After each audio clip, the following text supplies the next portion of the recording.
Queridos hijos, reciban mis saludos en este domingo tan especial, la solemnidad de Jesucristo, Rey del Universo. El Evangelio de este día está tomado de San Mateo, capítulo 25, versículos 31 al 46, y dice así: Jesús dijo a sus discípulos: Cuando venga el Hijo del Hombre, en su gloria, rodeado de todos los ángeles, se sentará en su trono glorioso. Todas las naciones serán reunidas en su presencia, y él separará a unos de otros, como el pastor separa las ovejas de los cabritos, y pondrá a aquellas a su derecha y a estos a su izquierda. Entonces el rey dirá a los que tenga a su derecha: Vengan, benditos de mi Padre, y reciban en herencia el reino que les fue preparado desde el comienzo del mundo. Porque tuve hambre y ustedes me dieron de comer, tuve sed y me dieron de beber. Era forastero y me alojaron, estaba desnudo y me vistieron, enfermo y me visitaron, preso y me vinieron a ver. Los justos le responderán: Señor, ¿cuándo te vimos hambriento y te dimos de comer, sediento y te dimos de beber? ¿Cuándo te vimos forastero y te alojamos, desnudo y te vestimos? ¿Cuándo te vimos enfermo o preso y fuimos a verte? Y el rey les responderá: Les aseguro que cada vez que lo hicieron con el más pequeño de mis hermanos, lo hicieron conmigo. Luego dirá a los de su izquierda: Aléjense de mí, malditos, vayan al fuego eterno que fue preparado para el demonio y sus ángeles, porque tuve hambre y ustedes no me dieron de comer, tuve sed y no me dieron de beber, era forastero y no me alojaron, estaba desnudo y no me vistieron, enfermo y preso y no me visitaron. Estos a su vez le preguntarán: Señor, ¿cuándo te vimos hambriento o sediento, forastero o desnudo, enfermo o preso y no te hemos socorrido? Y él les responderá: Les aseguro que cada vez que no lo hicieron con el más pequeño de mis hermanos, tampoco lo hicieron conmigo. Estos irán al castigo eterno y los justos a la vida eterna. La persona de Jesucristo reúne en sí todos los títulos y glorias que se dan legítimamente entre los hombres. Como tiene la primacía sobre todo y sobre todos, no puede no reunir en sí todo aquello que ennoblece y eleva la condición humana. Es Salvador, porque de su plenitud todos los hombres reciben la gracia del perdón. Es Redentor, porque ha pagado nuestro rescate, y rompiendo las cadenas que nos tenían cautivos, nos concedió la gracia de ser hermanos suyos e hijos de Dios. Es Sacerdote, porque mediante el sacrificio de la cruz, en que fue a la vez víctima y sacrificador, ofreció a Dios la expiación por nuestros pecados. Es Maestro, porque recibió de su Padre la misión de enseñar a los hombres la verdad que lleva al cielo.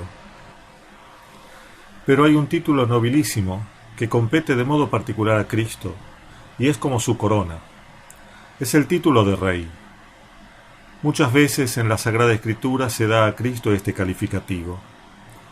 La solemnidad de hoy, puesta al fin del año litúrgico, se ofrece entonces como la síntesis de los misterios de Cristo conmemorados durante el año, y como el vértice desde donde brilla con mayor luminosidad su figura de Salvador y Señor de todas las cosas. Puede decirse, sin temor a errar, que la proclamación del reinado universal de Jesucristo pertenece al núcleo central de nuestra fe y pone en nosotros exigencias particulares de vida. La claridad con que la Iglesia profesa su fe en Jesucristo, Rey del Universo, contrasta con la facilidad con que hoy se olvida y rechaza la condición regia del Señor. En efecto, una nota característica de nuestra sociedad es el abandono de Dios, de Jesucristo y de la Iglesia. Se llega a proponer incluso como modelo de vida cívica, bajo el falso pretexto de tolerancia, la aconfesionalidad de las naciones y gobiernos. Ninguna sociedad debería, según este criterio, profesar religión alguna. El laicismo debería imperar en las leyes, en las instituciones y en la enseñanza. Los gobernantes deberían, en cuanto tales, ser aconfesionales. no debería reconocerse el imperio de Cristo sobre los hombres y el universo entero. Al máximo se podría tolerar, y no siempre en todas partes, que la religión se profesara de manera privada. En particular, se debería rechazar la religión católica por la pretensión de universalidad a la que ella por su propia esencia jamás puede renunciar. Frente a este hecho tan lamentable cuanto extendido, y a pesar de él, la liturgia de hoy nos hace proclamar, como un dato nuclear de nuestra fe, que Jesucristo es Rey, no sólo de su Iglesia y de los que creen en Él, sino también de todos y cada uno de los hombres que viven, vivieron y vivirán en este mundo. Rey de todos los reinos, estados y sociedades. Rey, en otras palabras, del universo entero. Es necesario entender bien el sentido de la realeza de Cristo. Ella, en efecto, no debe ser mal comprendida en clave intimista, como si el Señor fuera solamente Rey de nuestros corazones. Jesucristo ejerce también un reinado social, aunque se lo rechace. La encíclica Quas Primas del Papa Pío XI ha señalado bien claro que el Señor no reina solo sobre las realidades espirituales, sino también sobre las temporales, que reina en la Iglesia, pero también en los estados y sociedades. Pero este reinado temporal y social de Jesucristo no debe tampoco entenderse en sentido despótico y autoritario. Jesucristo es Rey. Él mismo lo afirmó ante Poncio Pilato. Pero también, en esa misma oportunidad, puso de manifiesto que su reino no es de este mundo. Las lecturas del día de hoy nos brindan claves preciosas para entender la realeza del Señor. Ante todo, la figura de su reinado se ilumina con la imagen del pastor. Para Jesús, ser rey es ser pastor. Su conducción regia es un pastoreo. La obediencia de las ovejas es un discipulado. Como rey, por lo tanto, no gobierna sino desde el servicio supremo de dar la vida por los suyos. Su trono es el altar de la cruz. En su reino, por lo tanto, no hay súbditos ni esclavos, sino discípulos y hermanos, a quienes guía a la patria celestial según la ley suprema de su reinado, que es la ley de la caridad. El rechazo de un rey tan bondadoso implica para los hombres sumirse en el desamparo total. La libertad que los hombres que rechazan a Cristo quieren encontrar no es sino esclavitud. No hay fuera de este reino ningún sitio donde encontrar sosiego y paz. Solo Cristo Rey conoce, como buen pastor, la fuente de las aguas frescas que restauran nuestras fuerzas. Solo Él tiene el poder de protegernos contra los enemigos de nuestras almas, de manera que, aunque tengamos que caminar por cañadas oscuras, no sintamos ningún temor. Pero Jesucristo, por ser Rey, también es juez, y su sentencia es soberana. Aquí se evidencia la universalidad de su reinado, pues incluso los que rechacen su señorío se verán sometidos a su juicio inapelable. La humildad y mansedumbre de Cristo Rey y buen pastor no se confunden en él con pusilanimidad. Su juicio, aunque misericordioso, se hará según la verdad de su ley suprema. Los que no hayan vivido según la caridad serán juzgados en conformidad con la norma de vida que hayan elegido. A la luz de este juicio, se pone también en evidencia cómo su discipulado es también militancia. Seguir a Cristo Rey, buen pastor y justo juez, es practicar la caridad, no de cualquier modo, sino según el ejemplo que Él mismo nos ha dado. Así, los discípulos, educados en la escuela de tal Rey, son también reyes y soldados de su caridad. Tal empresa exige de sus discípulos la más alta y heroica entrega. Por debajo de este nivel no podremos vivir a la altura del título real que detentamos.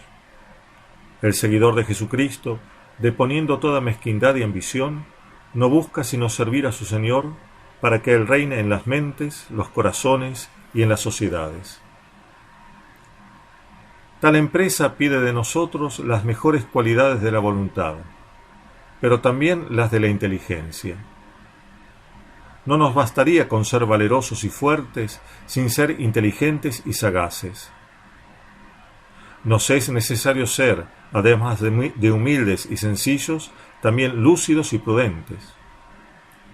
Cuando Cristo defendió su condición real ante Pilato, lo hizo en términos de verdad.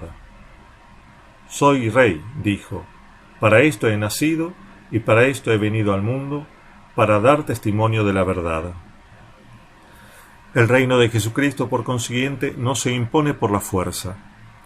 Nuestras armas no son las de la imposición, sino las de la convicción.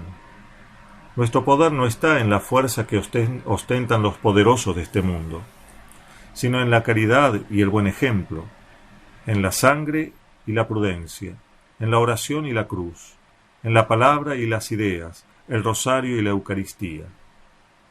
Solo armados de este modo podremos impregnar las mentes y corazones de los hombres de la sabiduría del Evangelio. Como David ante Goliat, más que en las afiladas armas del mundo, nosotros confiamos en el tremendo poder de la humildad, la oración y la caridad. En el acopio de este arsenal debemos dedicar el tiempo y todas nuestras energías, pues este es el camino que llevará a convertir el complejo entretejido de la convivencia humana en reino de Dios. En la medida en que Jesucristo reine efectivamente, un aire vital podrá animar todas las expresiones de la vida humana, el arte y la cultura, la política y la economía, la vida social, el deporte, el descanso, dotándolos de paz, armonía, unidad y belleza. Pero no se trata de hacer de este mundo un Edén. Tal utopía ha querido ser realizada por diversas ideologías sin resultado alguno. Se trata, por el contrario, de transformar el mundo en reino de Dios, introduciendo en él la levadura del Evangelio. Reino de paz y justicia, reino de vida y verdad, pero que no alcanzará su plenitud sino al final de los tiempos, cuando Cristo entregue el reino al Padre y Dios sea todo en todos. Mientras tanto, se espera de nosotros la fidelidad en el servicio de nuestro Señor y Rey. Que Él entonces nos sostenga en nuestros trabajos y nos enseñe a aprovechar los medios que en su providencia nos dispensa para poder servirlo como Él quiere. Que Dios los bendiga a todos.